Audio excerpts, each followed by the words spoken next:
Muchas gracias al auditorio que nos sigue. En esta ocasión, pues con mucho agrado les quiero comentar que vamos a platicar con el autor de este libro, el maestro Marcelino Hernández Beatriz. El título de esta obra se llama Introducción a la Gramática Náhuatl Contemporánea de la Huasteca Hidalguense, que fue editado, si bien en el 2019, pero afortunadamente en esta ocasión tenemos al autor para que nos comente este libro. El 2019 se marca como el Año Internacional de las Lenguas Indígenas y la colección Badí, Lenguas y Culturas tiene el honor de presentar el trabajo intelectual del maestro Marcelino Hernández, al cual le doy la más cordial bienvenida a estos materiales del Programa de Desarrollo Cultural que corresponden a esta región tan hermosa y tan grande de la Huasteca Hidalguense. Y pues me gustaría comentarles acerca de, muy brevemente, la vida académica del maestro Marcelino. De veras que para mí es un orgullo poder tener el tiempo de interactuar con el maestro. Y pues bueno, recordar que es originario de Cruz Hija, en municipio de Xochiatípan, Hidalgo.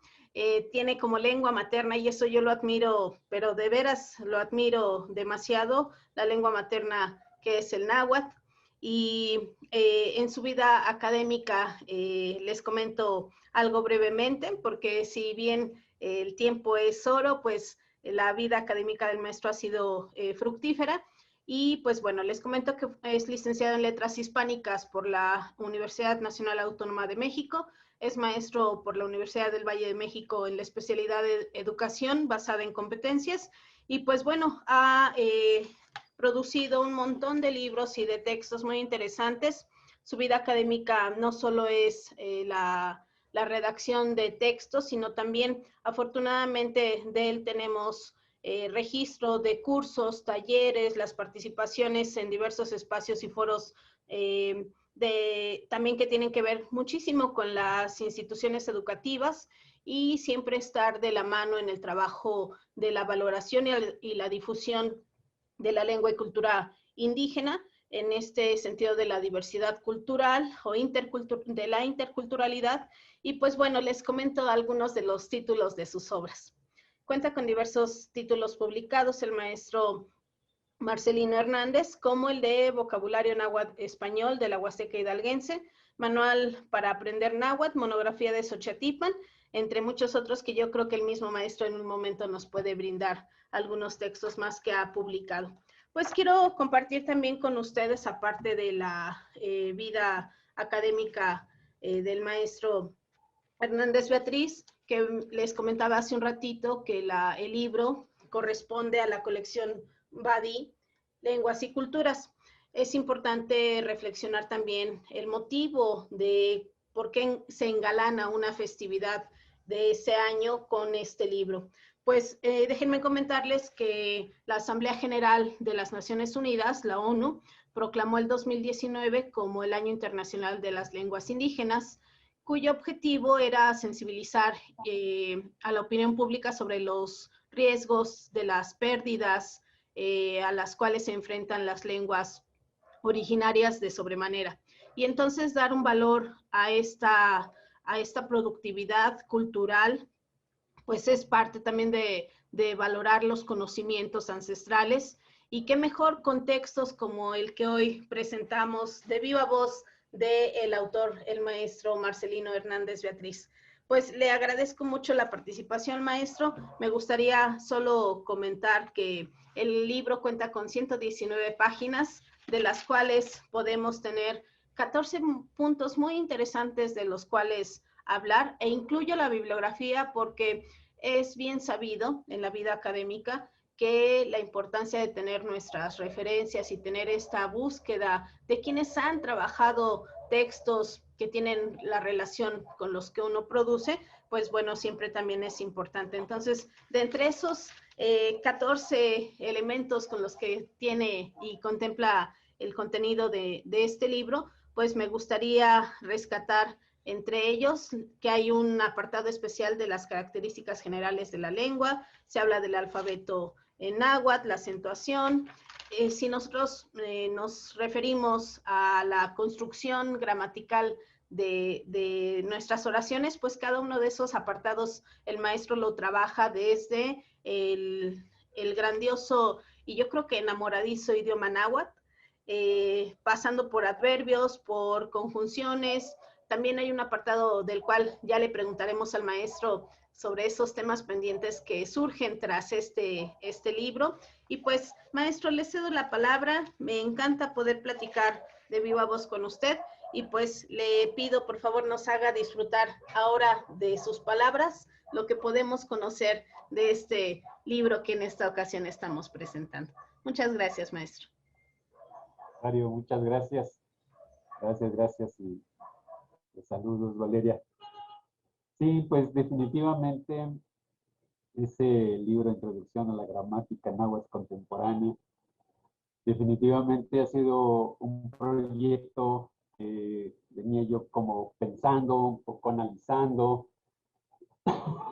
porque si bien es cierto que hay gramáticas, no olvidemos que hay gramáticas desde la época colonial y hay mucha información, muchos libros que se publicaron, muchos libros muy interesantes, por supuesto, pero también es cierto que el náhuatl, como todas las lenguas del mundo, evolucionan.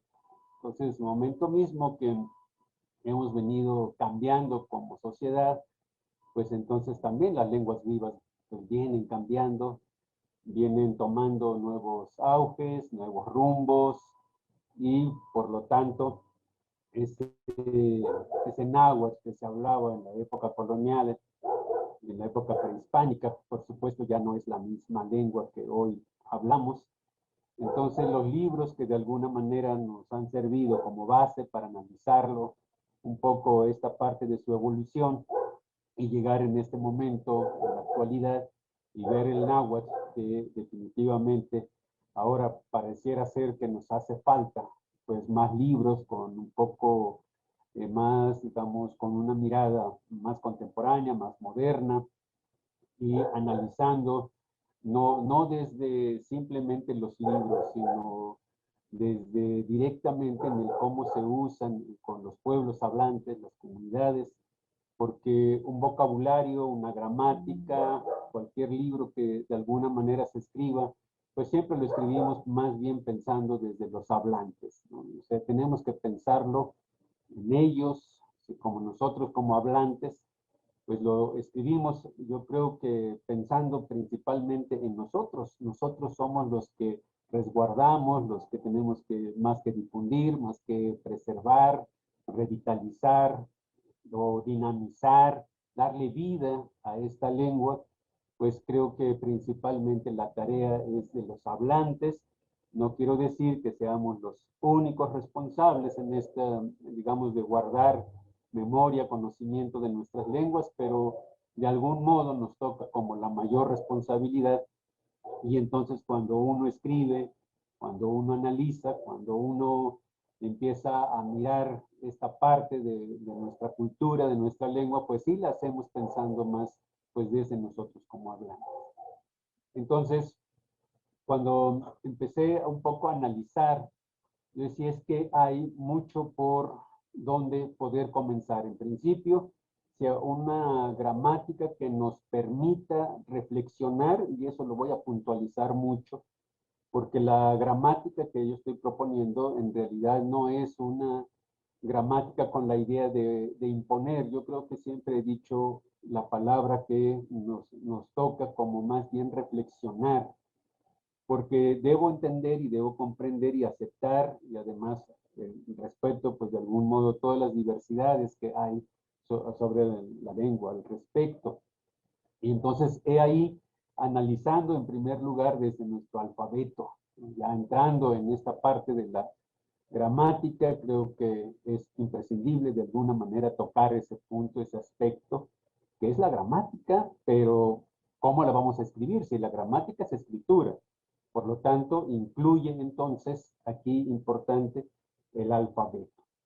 Y el alfabeto, y te tengo que admitir ahí que yo tuve como mucho que reflexionar, pensar, porque hay mucha diversidad con respecto a la lengua náhuatl. Entonces, analizando, concluyo en que tenemos que analizar que pareciera ser en la actualidad no existen dos alfabetos como nosotros siempre queremos notar que hay un alfabeto náhuatl y un alfabeto español, como si fuesen dos alfabetos realmente distintos. Y en realidad los sonidos que nosotros tenemos, muchos sonidos muy parecidos al español, por lo tanto, eh, tenemos que recurrir al alfabeto, en este caso ni siquiera es el español, sino el alfabeto latino, por decirlo así. ¿Sí? Y en ese sentido, ¿sí? Nosotros optamos por recuperar o por usar algunas grafías de este alfabeto para poder representar nuestros sonidos. Y entonces, tengo que admitir ahí de que hay una parte interesante en el que hay grafías en el que solo se usan para la lengua náhuatl, ¿no? Hay sonidos en el que el español no las tiene. Entonces esos sonidos que no tiene el español, pues propiamente son del náhuatl. Pero hay otros sonidos en el que compartimos tanto el español como la lengua náhuatl. Y entonces esos sonidos están representados con las mismas grafías, ¿no? Y yo decía que, por ejemplo, si alguien me dice que cha, ¿no? Cha, cha, che, chi, cho, eso es del náhuatl, pero si yo le revierto y pongo primero la vocal y luego la consonante, entonces ya no diría cha, che, sino ach, ech, ich, och. Entonces, esos sonidos ya no son del español, ya son propios de la lengua náhuatl. Y así puedo seguir diciendo, pues poniendo varios ejemplos, pero hay de pronto sonidos en donde nosotros compartimos, pero porque sabemos que esas palabras son de origen ya del, digamos, por decirlo así, ya de manera directa, sería del español, ¿no? Cuando decimos ya taza, plato, lazo, morral y muchas otras palabras. Pero he aquí lo importante, que cuando nosotros ya usamos esas palabras como si fuesen náhuatl, en realidad son náhuatl. Cuando los hablantes nosotros usamos de modo cotidiano esas palabras, pues se convierten en náhuatl. Creo que eso es lo que tenemos que reflexionar en la modernidad, en la actualidad, que cuando uno llega a los pueblos, por muy lejanos que sean, por casi incomunicados en algunos pueblos, vamos a encontrar palabras que son de alguna manera híbridas, algunas son ya ellos, o sea, los hablantes, me refiero un poco ellos, no significa que yo me ponga directamente ajeno a ellos, pero en su contexto ya ellos empiezan a usar muchas palabras que son del español, pero ellos no se preocupan si es o no es español. Utilizan como náhuatl, es un poco como en la lengua española. ¿Cuántas palabras utilizamos que no son de origen latino, pero nosotros las ocupamos como si fuesen del mismo idioma? Entonces, igual nosotros en la lengua náhuatl. Pero aquí es el detalle. Entonces, ¿cómo se puede escribir esas palabras que para los nahuas son náhuatl ya esas palabras? El alfabeto con 18 grafías, o en algunos casos 19 grafías, esas grafías no nos permiten escribir todas las palabras que se usan en las comunidades actuales. Y entonces desde ahí yo pongo mi reflexión. Y siempre me gusta poner el ejemplo de mi mamá, porque yo digo, bueno, mi mamá no conoce mucho del español, tal vez algunas palabras entiende. Y entonces pongo el ejemplo que si yo hubiese querido enseñarle todo en náhuatl, mi primera dificultad que yo me enfrentaría es cómo escribo su nombre. Pues se llama Chabela, y así lo digo, y así es, mi pueblo la conocen así. ¿Cómo escribo su nombre si la B no existe? Entonces, el alfabeto me impide escribirlo. Y claro, como yo soy bilingüe y como conozco los dos alfabetos, tanto el del español y del náhuatl, entonces a mí como bilingüe se me hace muy fácil escribir su nombre utilizando las grafías del español. Y ahí es donde yo siento que estamos de alguna manera brincando de un alfabeto a otro alfabeto como si eso no significara nada. ¿No? O sea, yo digo, bueno, en el español, cuando escribimos en inglés, no brincamos de un alfabeto a otro alfabeto. ¿No? El mismo alfabeto del español nos permite escribir cualquier otro idioma. ¿Sí? Incluso a lo mejor ahí, pensando en la W, pues la W en el español difícilmente se ocupa. Sin embargo, sí la ocupamos cuando escribimos en otros idiomas y eso nos permite entonces escribir en otros idiomas. Pero en el caso del español ahorita, con tantas palabras que ya tenemos en el español, solamente estoy poniendo un ejemplo, que es el caso del nombre de mi mamá, pero también tenemos, por ejemplo, muy común el nombre de María. Entonces, todas, casi todas, ¿no? Las mujeres, y creo que lo hemos visto, que es María Magdalena, María no, María esto, María lo otro. Entonces todos esos nombres y todas esas mujeres, cuando yo quiero ponerles un nombre, escribir su nombre según yo, escribiendo en náhuatl, no puedo cambiarle el nombre. No le puedo decir de otra manera. Tengo que decirle María. Pero como le escribo, si la R también me dice el alfabeto que no existe. Y eso hablando solamente en nombres comunes, pero también, digamos, nombres propios de personas, pero también de pueblos. Hay pueblos en el que son de origen castellano, de español, y hay algunos otros nombres que están una mezcla, ¿no? Por ejemplo, Cruz Ica, mi pueblo, donde soy originario, es Cruz, es el español, Ica es náhuatl. Entonces, ¿cómo le hago para poder escribir el nombre de mi pueblo cuando yo estoy escribiendo en náhuatl? Yo escribo Na, Iguala, Ine, Nochinanco, Toca, Cruz Ica. Pero resulta que la palabra Cruz Ica yo ya tuve que recurrir a otras grafías.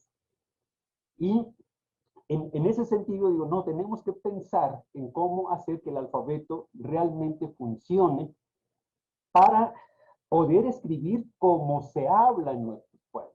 Las palabras que se usan, sin el miedo de pensar, que muchas veces lo pensamos, ¿y cómo lo escribo si hay una R? ¿Y cómo lo escribo si aparece una D? ¿Y cómo escribo si aquí es una Z y que le cambio una S? ¿O qué es lo que hago? O, por ejemplo, el nombre es José y yo escucho que dicen Cose, ¿será que le pongo Cose? ¿O cómo? Entonces empezamos a tener como muchas interrogantes a veces en la misma escritura y a veces nuestro alfabeto como que en lugar de que nos dé mayor posibilidad de poder escribir de manera más tranquila, siempre estamos pensando si es correcto o es incorrecto, si es así o no es así, o qué tengo que hacer. Entonces en este alfabeto donde yo estoy diciendo, no, pónganlo como es, o sea, si mi pueblo se llama Cruz Ica, pónganlo como Cruz Ica, con todas esas grafías, pero vamos a entender ahí que el niño, y en este caso pensando en la escuela, que identifique cuáles son las palabras que son de origen náhuatl, que son náhuatl, y cuáles son del español. Por lo tanto, no tendríamos que estarnos peleando en cuanto un poco a las grafías del alfabeto. Entonces, de ahí vaya la discusión conmigo mismo y a veces preguntando. Yo sé que este es un tema bastante amplio, nada más pensando en el alfabeto, y porque en la escuela vamos a pensar que si alguien se llama José, un alumno, y yo no puedo escribir como José, como lo llaman en el pueblo, ¿no? José, en la escuela es José. Tal vez en el pueblo, algunos incluso le podrían decir José. Pero la mayoría de los bilingües ya no le dicen José, le dicen José. Entonces ahí también tenemos que ir pensando eso. Y en cuanto a lo demás, yo creo que el nombre, y aquí no voy a comentar todas, cada una de las partes, porque me parece que el libro nos puede ir ayudando mucho más, o sea, ya tiene oportunidad de analizarlo. Pero quiero comentar esta parte de los sustantivos, que a mí me parece que es el tema muy amplio con cuanto a cómo se nombran las cosas. Y ahí en el libro menciona que es una parte que a mí me parece interesante, aunque no del todo se aplica, pero ahí es donde yo digo que tenemos que seguir reflexionando, porque los nombres para los indígenas lo miran como el mundo solamente en dos partes. Digamos como que está dividido en dos categorías. Para los indígenas todo tiene vida. Y si todo tiene vida, entonces, ¿cómo hacen para saber entre si hay seres vivos o no vivos? Porque si todo tiene vida, es un poco contradictorio con lo que nos dice la ciencia. Entonces, resulta que sí hay una forma de dividir. Es que en algunos casos, dicen ellos, se lo dividen entre los seres vivos que se desplazan por voluntad propia y los seres vivos que no se desplazan. O sea, los seres inanimados y los seres animados. Y de ahí, ese es como el punto de partida para poder entender muchas de las palabras. Y hago esta aclaración en algunas variantes, en algunas regiones sí pluralizan los inanimados. En algunos casos, por ejemplo, en mi pueblo aún no tienen esa, digamos, como hacer que todo tenga plurales, porque de pronto yo lo pienso más bien como en el español, porque yo no le encuentro todavía una regla general de cómo poder pluralizar, porque hay algunas palabras que de ningún modo se pueden pluralizar, en el caso de los inanimados. En el caso de los animados que se desplazan, todas se pluralizan sin problema, excepto que me parece que está muy bien, es en el caso de los Citlali, que no es, por supuesto, no es un ser animado, o montañas, en este caso Tepet. Citlali y Tepet sí tienen plural, pero ahí tiene otro sentido del por qué se pluraliza. Pero, por ejemplo, tet, no se pluraliza porque son inanimados. Y esta es una forma de ver el mundo y es como una visión que tienen los pueblos en el cómo está el mundo. O sea, todo tiene vida, pero lo separamos. Y esto se refleja en el cómo hacemos nosotros con respecto a los plurales. Claro que se pueden pluralizar, pero ahí es en donde entra ya en la gramática para saber cómo se puede pluralizar los inanimados. Se pluralizan a través de adjetivos, de los adverbios, ¿no? Y eso es lo que de alguna manera, digamos que le da número al sustantivo, ¿no? De los inanimados principalmente. Y tienen reglas generales de cómo se pluralizan. O sea, todos los que se pluralizan terminan en me. Esa es una característica como regla general, que eso es importante ir encontrando, porque a veces dice uno, es que aquí ya no queda, o sea, como que aquí falta, o como que aquí no es, pero ya sí hay reglas generales, pero para eso tenemos que ir analizando, ¿no? Y efectivamente terminan en MEC los plurales. La acentuación también es parte muy importante, que también yo lo pongo en el libro, porque en términos generales dicen que la lengua náhuatl no se acentúa porque es grave. Pero es muy importante también el escuchar cómo hablan las personas. Y aquí es en donde yo digo que si dicen la palabra quechni techihuas, y lo he escuchado en varias regiones, no solamente en mi municipio. Entonces dicen quechni techihuas. Quechni es una palabra aguda, no es grave. Si yo la pronuncio como grave, diría quechni. Y si yo digo así como quechni, pues no tiene sentido, ¿no? Tiene que decir quechni. Y si digo quechni, entonces se debe acentuar, porque si no es acento, si sin ese acento agudo, vamos a hacer que se lea como una palabra grave. Entonces, no, hay que acentuar. Pero entiendo que hay algunos dicen, es que la regla dice no se acentúa. No, es que el español también tiene reglas, pero también tenemos como ciertas excepciones. Entonces, también aquí habría que entender. Por ejemplo, yo digo, Megua, megua es levantarse. Pero cuando yo lo acentúo un poco y yo digo megua, ya no es megua, es megua. Entonces, cuando yo digo megua, estoy diciendo que en estos momentos se está levantando. Y el otro es megua, solamente estoy diciendo que se levanta. Entonces, cambia un poco de tiempo cuando es con acento o sin acento, o cuando es grave y cuando es agudo. Eso también es importante decirlo. Y además también a veces parece ser que pronunciamos que hay diptongos y a veces no hay diptongos. Yo digo que la mayoría de las veces tiene que leerse no como diptongos, pero vaya, aquí también es muy importante porque el español también es cierto que, queramos o no, ha influido mucho, como somos bilingües ya en muchos, entonces ya lo leemos a veces o pronunciamos a veces como diptongos, como en el español. Entonces aquí también hago yo la aclaración de que, por ejemplo, si ven la palabra como Noé, o a veces sonaría así, Noé, como sin acento, ¿no? No sé, Noé. Nosotros digo, no, es que no se lee como Noé, es Noé. O sea, es Noé. Se rompe ese diptongo que por ahí aparece. Noé es mi frijol. Toe, toe, no es toe, es toe. Porque escrito se ve como toe, porque no tiene el acento, porque yo ya sé que ahí se rompe el diptongo, entonces yo lo tengo que acentuar para que diga toe, ¿sí? Porque si yo lo leo como toe, no tiene sentido. Igual puede ser como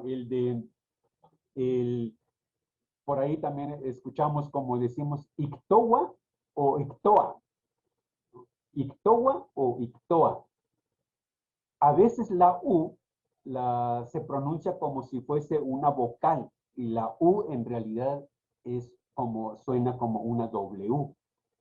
Entonces también a veces en la lectura la leemos como vocal y entonces hacemos como si fuesen diptongos, pero no son diptongos, en realidad se tienen que separar ahí. Y bueno, pues, ¿qué más puedo decirte con la parte de las aglutinadas? Es un tema bastante interesante, ¿no? Muy, muy amplio. Los prefijos, los sufijos, en el caso de los verbos es importantísimos. O sea, sin los prefijos no es posible de alguna manera poder tener una comunicación, por lo menos en la escritura, clara, si nosotros no ponemos prefijos. En este caso es muy importante los prefijos y también en el caso de que los prefijos nosotros a veces identificamos solamente los verbos, ¿no? Pero hay muchos otros prefijos, no voy a poner más ejemplos, solamente voy a decirles a lo mejor cosas interesantes.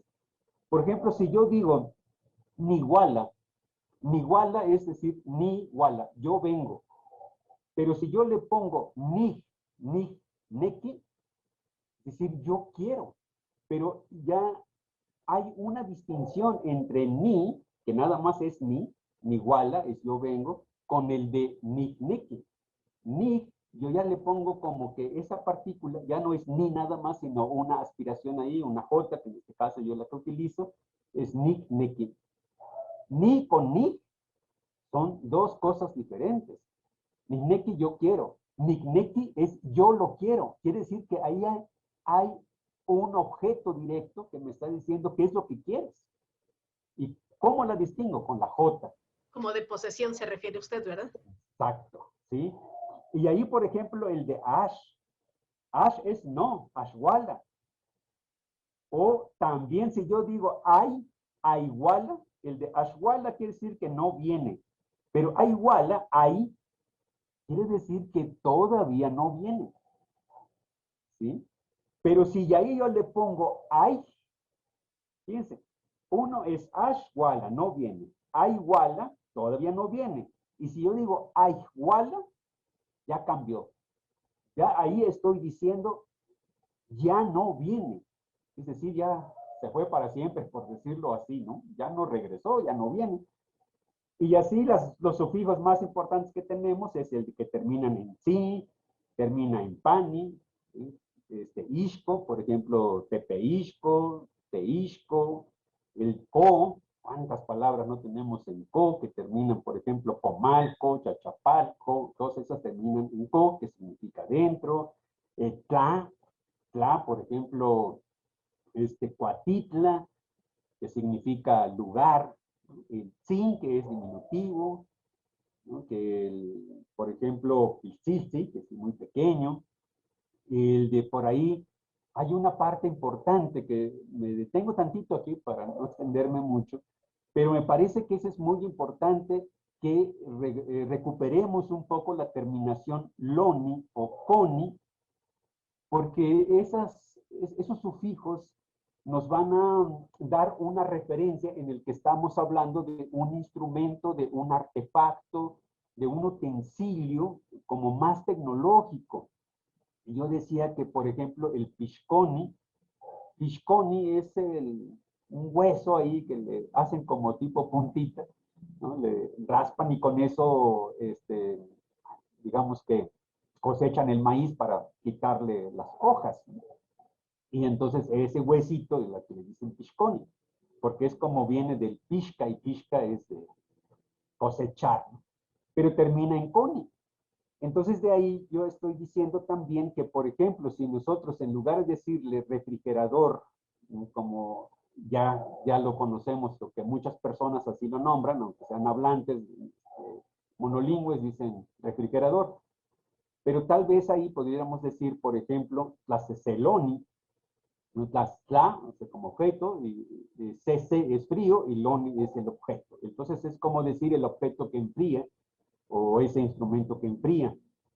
Y ejecaloni, si ya termina en loni, yo ya sé que es ejeca es viento, y loni me da la referencia de que es un artefacto, ahí bien puede ser el ventilador. Y ahí puedo seguir yo haciendo como más palabras, construyendo palabras, y que me parece que nos puede ayudar mucho para poder nombrar a esas tecnologías, por decirlo así, ¿no? Maestro, y en estos ejemplos que nos está dando de refrigerador y ventilador, están claros ejemplos de lo aglutinante del idioma, ¿verdad? Así es, sí, sí, y ahí es así, yo creo que pudiéramos analizar cómo se construyen, porque también es cierto, o sea, yo creo que no podemos pensar en que se construyen así como que sin reglas, no, sin algo que defina, no, sí hay reglas cómo hacer para aglutinar las palabras.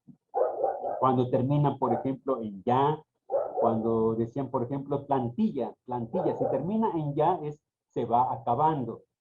Cuando yo digo tlamillaya, es que estaba a punto de acabarse. Entonces, esas terminaciones o esos sufijos realmente tienen muchísima relevancia, pero efectivamente hay poco análisis, creo, ahí todavía. Nos hace falta un poquito más, hay muchas, hay que seguir incursionando. De ahí podemos hablar de conjunciones y pues yo los invito, definitivamente, invitaría a que el libro, ojalá lo puedan tener a la mano, ¿no? Esa introducción a la gramática náhuatl contemporánea, y que sigamos reflexionando. Yo digo que ahí solamente pongo mi pequeño aporte para que pues sigamos con esta idea de seguir comentando, platicando, construyendo, nos hace falta mucho, porque todavía de ahí tenemos que platicar, concretar bien sobre las grafías. ¿Qué hacemos con las grafías? ¿Sí? Aquí yo no estoy diciendo que se abra al mundo del español y que se acabe nuestra lengua, no, para nada, al contrario. Lo que yo quiero es que analicemos y que los niños, los alumnos, se vayan formando con esta idea de bilingües, pero que estén conscientes también y que estén afianzando su cultura, su identidad, de que conozcan los dos mundos, pero que sepan ellos de dónde vienen. Entonces, por supuesto, eso nos tiene que dar también la gramática, la escritura y la reflexión sobre la misma.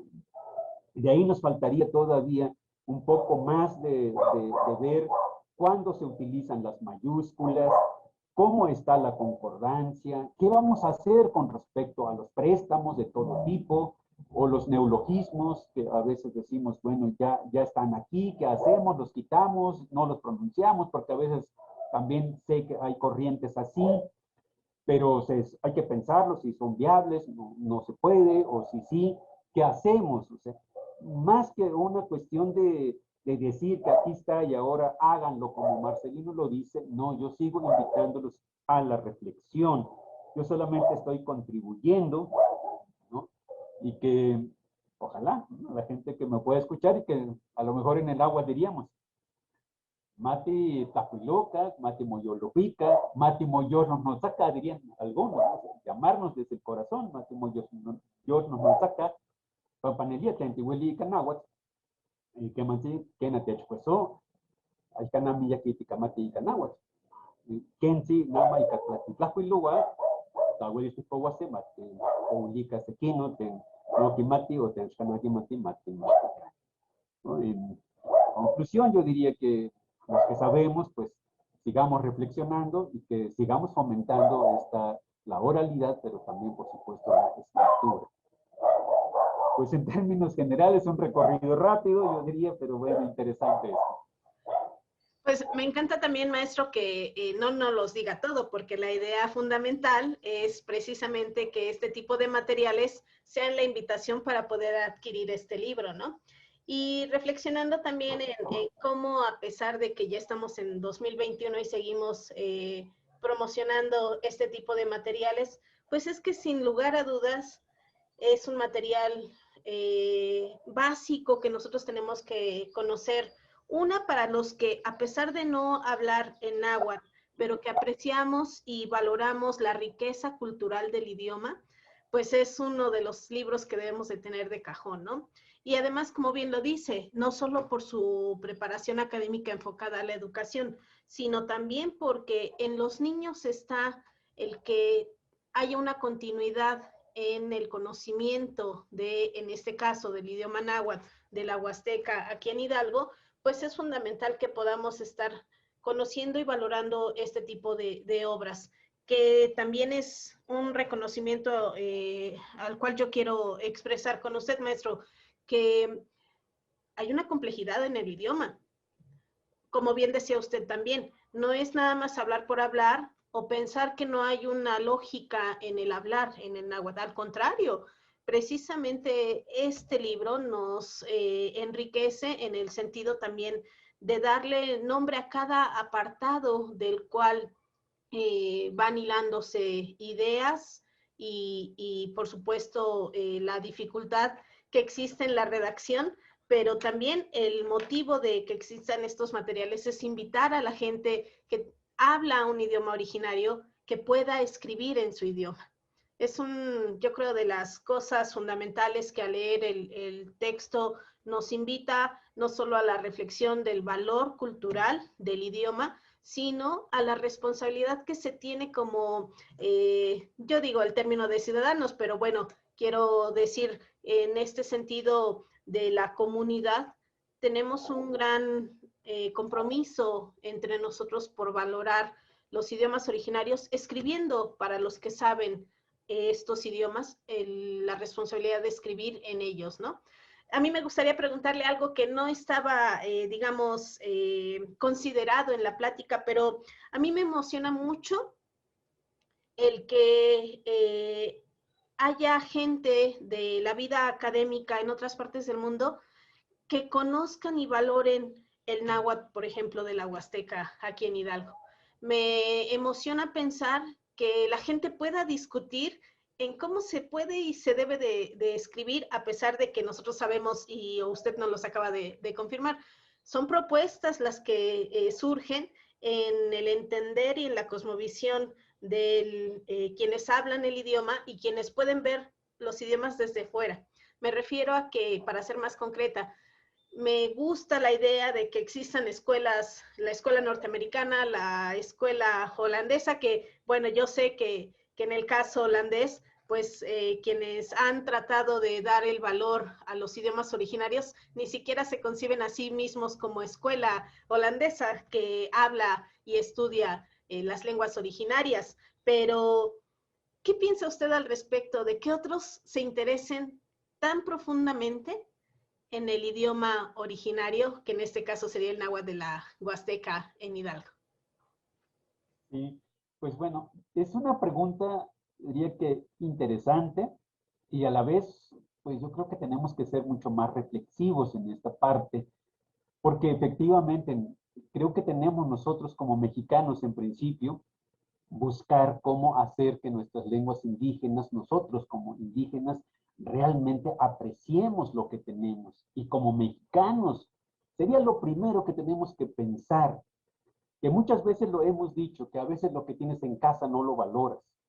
Y efectivamente creo que eso es una parte de lo que a nosotros nos sucede, que tenemos muchas cosas muy valiosas, pero muchas cosas nosotros a veces no lo apreciamos. Y a veces yo digo que no es voluntario, porque también es cierto que México lo que le hace falta es hacer que valoremos, pues desde muchas maneras nuestra cultura, porque la cultura efectivamente la mexicana y que en el mundo lo reconocen, que es un país muy rico en, lingüísticamente hablando, culturalmente hablando.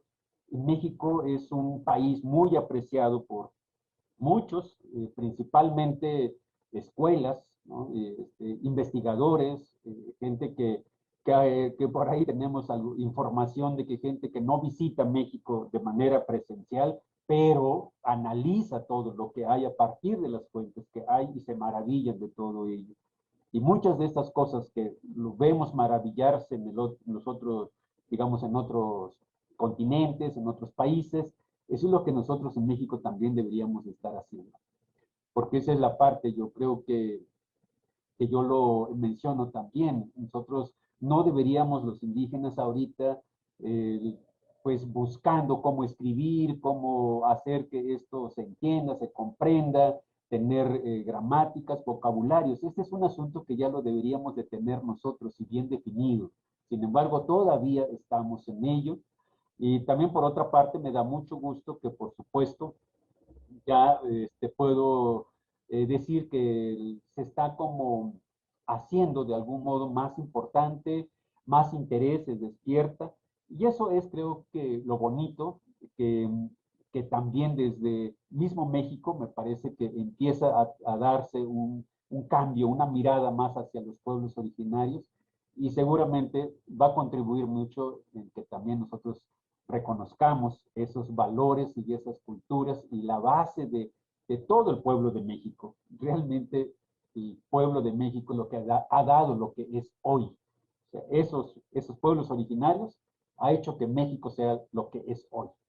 Y ojalá definitivamente, digo que volteemos más y que aprendamos más. O sea, y aquí digo la frase, o sea, si no nos conocemos, pues no podemos ni mucho apoyar ni hablar como en contra o a favor. Yo creo que entre mayormente nos conozcamos, creo que tenemos nosotros como mayor riqueza. O sea, el que conozcas a alguien, puedes darte cuenta de quién es. Y si no es así, pues se desconoce.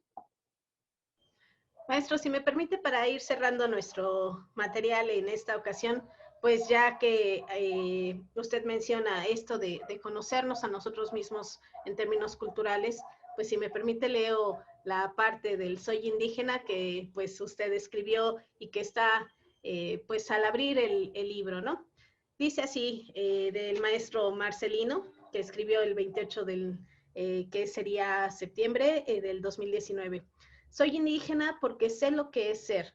Soy porque para eso me pienso. La forma de encontrarse y saber.